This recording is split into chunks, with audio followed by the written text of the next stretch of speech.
Hi friends, നിങ്ങൾ El Niño എന്ന് കേട്ടിട്ടുണ്ടോ? ഉണ്ടാകാതിരിക്കില്ല. മാധ്യമങ്ങൾ ഒരു ഭീകരനെ എന്ന പോലെ എഴുതിപ്പിടിപ്പിക്കുന്ന അതേ എൽനിനോയെ പറ്റിയാണ് പറയാൻ പോകുന്നത്. ഈ ന്യൂസ് നോക്കൂ, ഒരു പ്രമുഖ മാധ്യമത്തിൻ്റെ ഓൺലൈൻ പേജിൽ വന്നതാണ്. ഇതിൽ എന്തൊക്കെയാണ് എഴുതിയിരിക്കുന്നത്? പസഫിക്കിൽ വെള്ളം തിളയ്ക്കും, ചൂടൻ കാറ്റടിക്കും, അത് മൺസൂണിനെ തട്ടി അകറ്റും, എക്സെട്ര എക്സെട്ര. എന്താണ് ഇതിൻ്റെ സത്യാവസ്ഥ എന്നതാണ് ഈ വീഡിയോ വഴി ഞാൻ ഉദ്ദേശിക്കുന്നത്. ഏകദേശം ഭൂമിയുടെ ഒരു അർദ്ധഗോളം തന്നെ കവർ ചെയ്യുന്ന ഓഷ്യൻ ആണ് പസഫിക് ഓഷ്യൻ. അതുകൊണ്ട് തന്നെ ഭൂമിയുടെ കാലാവസ്ഥ നിയന്ത്രിക്കുന്നതിൽ പസഫിക് ഓഷ്യന് വലിയ പങ്കുണ്ട്.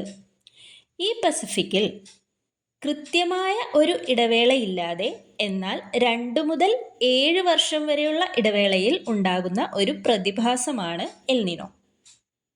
സ്പാനിഷിൽ ലിറ്റിൽ ബോയ് അല്ലെങ്കിൽ ക്രൈസ്റ്റ് ചൈൽഡ് എന്നൊക്കെയാണ് എൽനിനോ എന്ന വാക്കിൻ്റെ അർത്ഥം.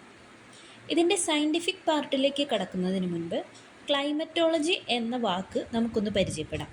എന്താണ് ക്ലൈമറ്റോളജി? ക്ലൈമറ്റോളജി എന്ന വാക്കുകൊണ്ട് നമ്മൾ ഉദ്ദേശിക്കുന്നത് ഒരു മാസത്തിൽ ഒരു സ്ഥലത്ത് ഉണ്ടാകാൻ സാധ്യതയുള്ള അന്തരീക്ഷ അവസ്ഥ. അതായത് ഇപ്പോൾ ടെമ്പറേച്ചറിൻ്റെ കാര്യത്തിൽ പറയുകയാണെങ്കിൽ ഡിസംബറിൽ കേരളത്തിൽ ആവറേജ് ടെമ്പറേച്ചർ ഒരു 20 ഡിഗ്രി ആണ് എന്ന് പറഞ്ഞാൽ ആ 20 ഡിഗ്രിയാണ് അവിടുത്തെ ഡിസംബറിലെ ക്ലൈമറ്റോളജി. ഇത് ടെമ്പറേച്ചറിൻ്റെ കാര്യത്തിൽ മാത്രമല്ല, എല്ലാ മീറ്ററോളജിക്കൽ പാരാമീറ്റേഴ്സിൻ്റെ കാര്യത്തിലും ഇത് നമുക്ക് പറയാവുന്നതാണ്. ഇതിൻ്റെ ഒരു ക്വാണ്ടിറ്റേറ്റീവ് മെഷർമെൻറ്റ് എന്ന് പറഞ്ഞാൽ ലാസ്റ്റ് 30 കൊല്ലത്തെ ആവറേജ് വാല്യൂ നമ്മൾ എടുക്കും. താപനിലയാണ് നോക്കുന്നതെങ്കിൽ ലാസ്റ്റ് 30 കൊല്ലത്തെ ഡിസംബറിലെ ആവറേജ് താപനില ആണ് നമ്മുടെ ക്ലൈമറ്റോളജി ആയിട്ട് നമ്മൾ പറയുക ആ മാസത്തെ. ഈ ചിത്രത്തിൽ കാണിച്ചിരിക്കുന്നത് സമുദ്രോപരിതല താപനിലയുടെ ക്ലൈമറ്റോളജിയാണ്. SST എന്ന് പറയും, സീ സർഫസ് ടെമ്പറേച്ചർ. ഇവിടെ പസഫിക് ഓഷ്യൻ്റെ വെസ്റ്റ് സൈഡ് നോക്കിക്കഴിഞ്ഞാൽ റെഡായിട്ട് നമുക്ക് കാണാം. ആ റെഡ് ക്ലൈമറ്റോളജിക്കലി ഹൈ ടെമ്പറേച്ചേഴ്സ് ആണ്, ഏകദേശം ഒരു 28 ഡിഗ്രിയുടെ അടുത്ത് വരെ. എന്നാൽ ഈസ്റ്റ് സൈഡ് നോക്കിക്കഴിഞ്ഞാൽ അത് ലോ ടെമ്പറേച്ചേഴ്സ് ആണെന്ന് കാണാം. ഏകദേശം ഒരു 20 ഡിഗ്രി സെൽഷ്യസ് അല്ലെങ്കിൽ 20-22 ഡിഗ്രി സെൽഷ്യസ് ഒക്കെയാണ് അവിടുത്തെ ടെമ്പറേച്ചർ. ആ ബ്ലൂ ഏരിയയിൽ ബോക്സ് വരച്ചിരിക്കുന്ന ഭാഗം ഒന്ന് നോട്ട് ചെയ്തോളൂ. അതാണ് നമ്മുടെ എൽനിനോയുടെ ഉറവിടം. ഈ വൈറ്റ് ബോക്സിൽ കാണിച്ചിരിക്കുന്ന ഏരിയ അഥവാ ഇക്വറ്റോറിയൽ ഈസ്റ്റ് പസഫിക്കിലെ സീ സർഫസ് ടെമ്പറേച്ചർ ചില വർഷങ്ങളിൽ ക്ലൈമറ്റോളജിക്കൽ വാല്യൂസിനേക്കാളും കൂടുതലായി വരും. ഇങ്ങനെ വരുന്ന വർഷങ്ങളെയാണ് നമ്മൾ എൽനിനോ ഇയേഴ്സ് എന്ന് പറയുന്നത്. ഈ ചിത്രത്തിൽ കളർ ഷെയ്ഡിംഗ് വഴി കൊടുത്തിരിക്കുന്നത് സാധാരണ താപനിലയിൽ നിന്നുള്ള വ്യത്യാസമാണ്. അതായത് ഏകദേശം ഒരു 4 ഡിഗ്രി സെൽഷ്യസ് വരെയൊക്കെയാണ് കൂടുതലായി വരിക. ഇനി ഈ എൽനിനോയ്ക്ക് ഇത്ര പ്രത്യേകത എന്താണെന്നല്ല, ഈ SST ഇൻക്രീസിനെ അത്ര സിമ്പിളായി കാണാൻ സാധിക്കില്ല. ഇങ്ങനെ ഒരു പ്രതിഭാസം പസഫിക് ഓഷ്യനിൽ നടക്കുമ്പോൾ അതിനനുസരിച്ച് ഓഷ്യനിലും അറ്റ്മോസ്ഫിയറിലും പല മാറ്റങ്ങളും ഉണ്ടാകും. ഈ മാറ്റങ്ങളുടെ ഫലമായി പലയിടത്തും മഴ കൂടുതൽ പെയ്യുകയും ഫ്ലഡ് ഉണ്ടാവുകയും ചെയ്യുന്നു. എന്നാൽ മറ്റു ചിലയിടങ്ങളിൽ കിട്ടേണ്ടത്ര മഴ കിട്ടാതെ വരൾച്ച ഉണ്ടാകുന്നു.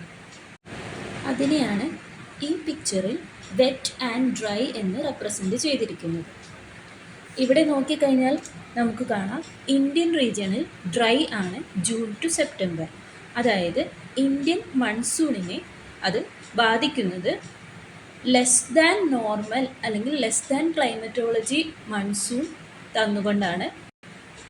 എന്നാൽ എല്ലാ എൽനിനോ ഇയേഴ്സും അങ്ങനെയാണെന്ന് നമുക്ക് പറയാൻ പറ്റില്ല.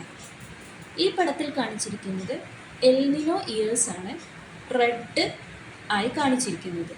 ഇതിൽ എത്രത്തോളം സ്പൈക്ക് ഉണ്ടോ അത്രയും സ്ട്രോങ് എൽനിനോ ഇയേഴ്സ് ആണ്. ഇനി ഇന്ത്യയുടെ കാര്യം എടുത്തു കഴിഞ്ഞാൽ എല്ലാ എൽനിനോ ഇയേഴ്സിലും ഇന്ത്യ ഫുൾ ഡെഫിസിറ്റ് റെയിൻഫോൾ അല്ല കിട്ടിയിരിക്കുന്നത്. ഈ പിക്ചർ നിങ്ങൾ പോസ്റ്റ് ചെയ്ത് നോക്കിക്കോളൂ.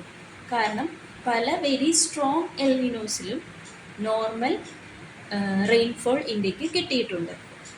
ഈ വർഷം ഒരു സൂപ്പർ എൽനിനോയുടെ തുടക്കത്തിലാണ് നമ്മൾ എന്നാണ് പ്രഡിക്റ്റ് ചെയ്യപ്പെട്ടിട്ടുള്ളത്. ഈ പടത്തിൽ നോക്കൂ, ഈസ്റ്റേൺ ഇക്വട്ടോറിയൽ പസഫിക്കിലെ SST വാല്യൂസാണ് ഇവിടെ പ്രഡിക്റ്റ് ചെയ്തിരിക്കുന്നത്. മെയ് കഴിഞ്ഞുള്ള വാല്യൂസ് എല്ലാം മോഡൽ വഴി പ്രഡിക്റ്റ് ചെയ്ത ടെമ്പറേച്ചേഴ്സാണ്. അതായത് ഡിസംബർ ഒക്കെ ആകുമ്പോഴത്തേക്കും ഈ വാല്യൂ പീക്കിലെത്തും. അതായത് ഒരു സ്ട്രോങ് എൽനിനോ ആണ് ഈ വർഷം നമ്മളെ കാത്തിരിക്കുന്നത് എന്നാണ് ഈ മോഡൽ ഔട്ട്പുട്ട്സ് സൂചിപ്പിക്കുന്നത്. ഈ വരാനിരിക്കുന്ന എൽനിനോ എന്തൊക്കെ ഇമ്പാക്റ്റ് ഉണ്ടാക്കും എന്നത് കൃത്യമായി പ്രവചിക്കാൻ സാധ്യമല്ല. എന്നിരുന്നാലും എല്ലാ രാജ്യങ്ങളും ചില മുൻകരുതലുകൾ ഇങ്ങനത്തെ സാഹചര്യത്തിൽ എടുക്കാറുണ്ട്. ഇതുപോലുള്ള ന്യൂസുകളൊന്നും കണ്ട് പാനിക് ആവാതെ ഇതിൻ്റെ സത്യാവസ്ഥ മനസ്സിലാക്കാൻ ശ്രമിക്കുക.